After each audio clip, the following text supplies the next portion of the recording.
Since it seems that the bickering about what makes somebody a journalist in light of the fallout from the Megan Thee Stallion versus Milagro Gramz civil suit is continuing, I figured I'd provide a little bit of additional context. And before I say anything else, let me point out that I worked as a news producer for almost 6 years, and I did it with an English literature degree. No J school, no formal journalism training, just hard work, attention to detail, and a deep respect for accuracy, and a lot of hustle. You'll see here on my channel, and just 2 months of being on this platform, I have almost 80 videos. Before this day is over, I may cross 80. So I'm not saying this as somebody who's just guessing. I'm saying this as somebody who actually has worked as a journalist.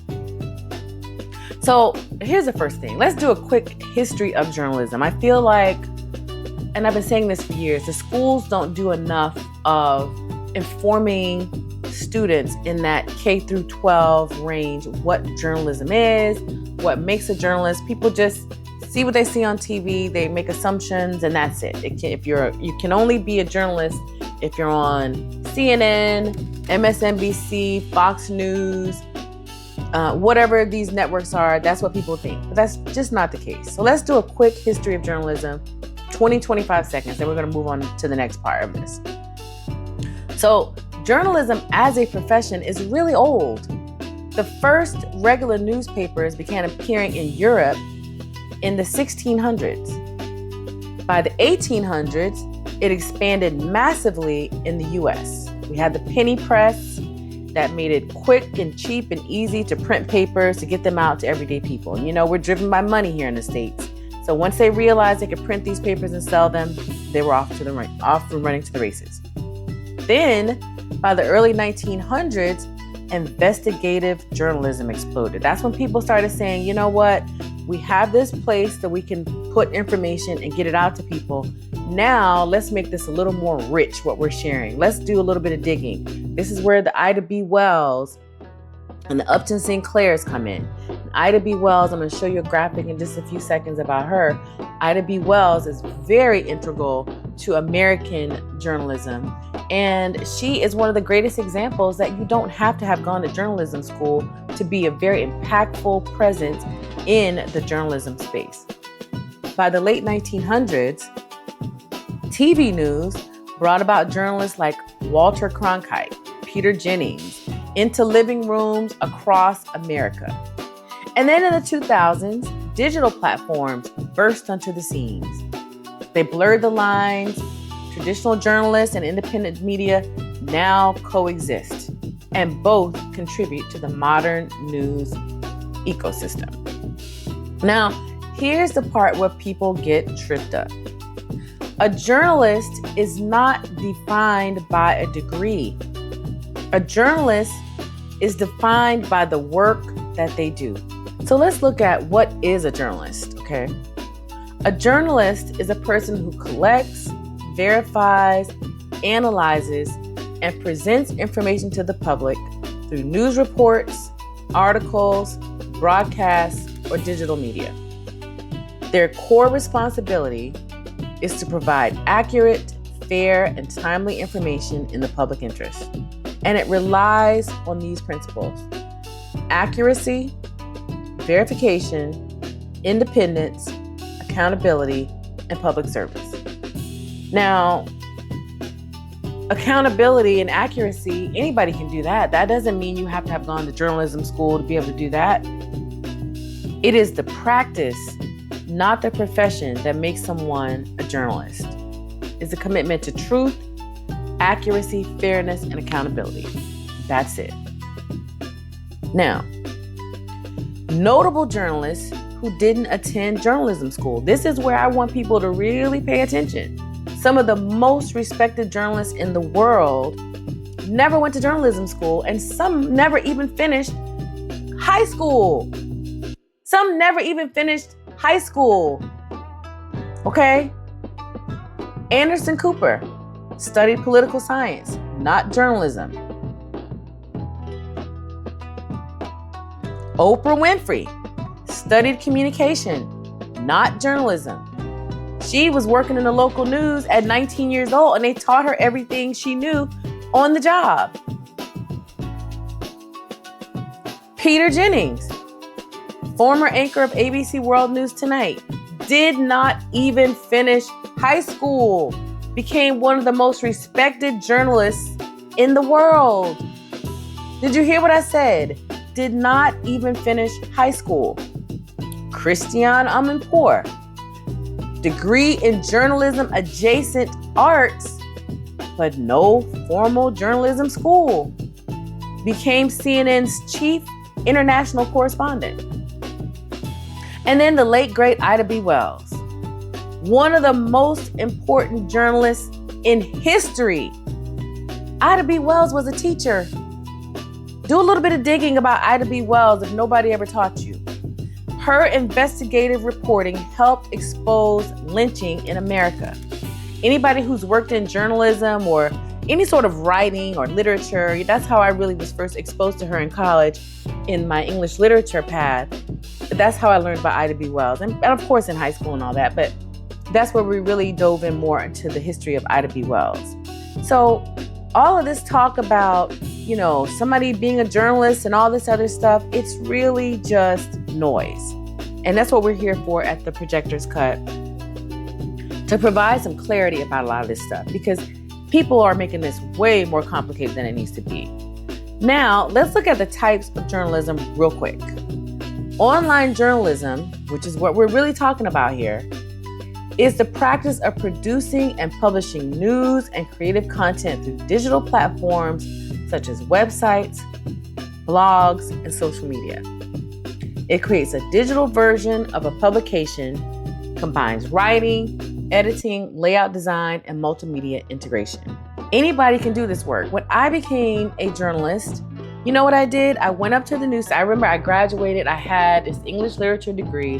When I went to college, my goal initially was to become a lawyer. I got into I think I was in political science at first. Hated it. Absolutely hated it. I didn't like the structure of the classes. I didn't like any of it. I said, you know what? No, ma'am. I'm getting up out of this. So I went to my advisor. I told him what my concerns were. He said, why don't you change to English literature? It's a broad enough degree. You can still do all types of things. You can go to law school still if you want to. You can go to formal journalism school if you'd like. You can still do the screenwriting or writing. I kind of had that in mind as well. I had all those, a much broader field I would have available to me if I got into journalism and then realized I didn't want to do that anymore, which is actually what happened. So that's what I did. I changed my major to English literature, and then I went forward from there. But when I graduated, I had only applied to, I think, NYU's digital writing program. It had a master's in digital writing, and I didn't get in. And I hadn't applied anywhere else. So one of my very best friends said that she was going to try to get a job at the local news station. And I thought to myself, And so I started doing a little bit of digging. I went up there and I started telling them, hey, I just graduated. What kind of jobs could I do here? That's literally what I did. The guy told me, I'll never forget, I went up there so much. I was just like pestering him, calling him, calling, going up there. He said, the best I can give you have no experience, is a production assistant job. You get in here, you work your magic, you can find your way into the newsroom. That's what I did. A production assistant at the time was paying $6 an hour. I think it might have been $6.25. That's what I was making as a new college graduate. I got into the station, met everybody, worked my Libra charm, worked my way into the newsroom. And I worked at that station for, 2 or 3 months. They started letting me write. This Black woman started working at the news station. She and I became friends. She asked me, what did I want to do? She said, you seem too smart to be doing this. And what do you really want to do? So I told her I wanted to write news stories. I told her, but the producers that were there wouldn't let me into the newsroom yet. What do I need to do? She said, come on in here with me. I'll have you write a few stories for my newscast. And that's how I got a chance to start writing news articles. Then they labeled me an associate producer. I was so excited. So I did that for a few months. But But I wasn't at the top station in the city yet. I wanted to be at the top station. So I took that experience and then I parlayed that to work my way into the top station in that city. And I got an associate producer job there. I worked there for a year.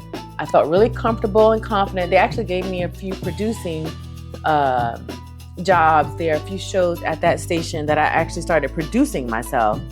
And then I took that experience and then I moved to a whole nother state where I was given a job producing first the noon newscast, and then I was promoted up to the 5 p.m. newscast. And if you know how newscasts work, there's a morning show, there's a noon newscast, there's a 5 p.m., a 6 p.m. Some stations even have 7 p.m.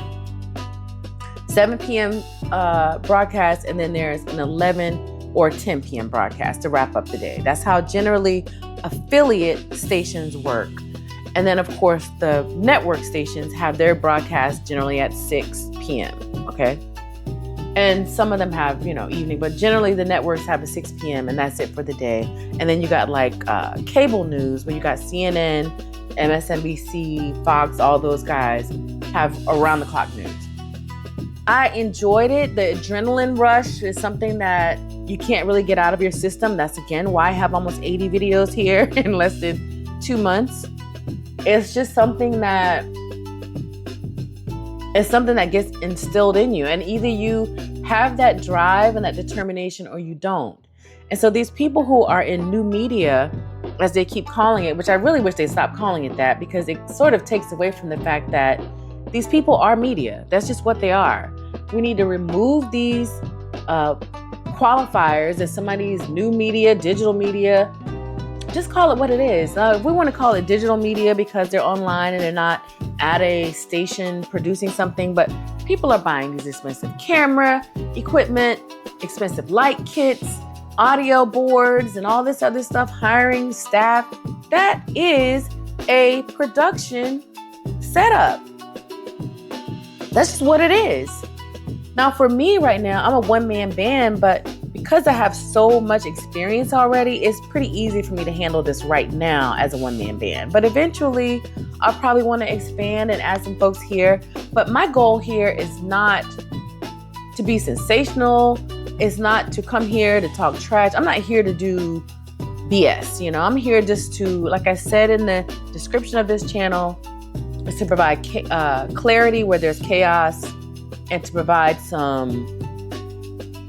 just another perspective for people. Like, the waters have become so muddied with just all this noise and disinformation that it makes it hard for people to really find out what the truth is and what makes the most sense. And so here, I just want people to take a breather.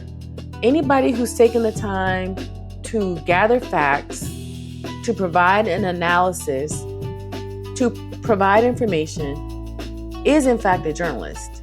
You don't have to have gone to school to do that. You don't have to have done that at all. And I think that the sooner we get to the place where we can get past that and just worry about whether or not the information is accurate, people do need to do that. I do agree that people need to make sure their information is accurate. And otherwise, just choose the outlets or the content creators you like and just avoid the ones you don't. That's it. That's the best way we can move forward. If we do that, we'd be in a much better place.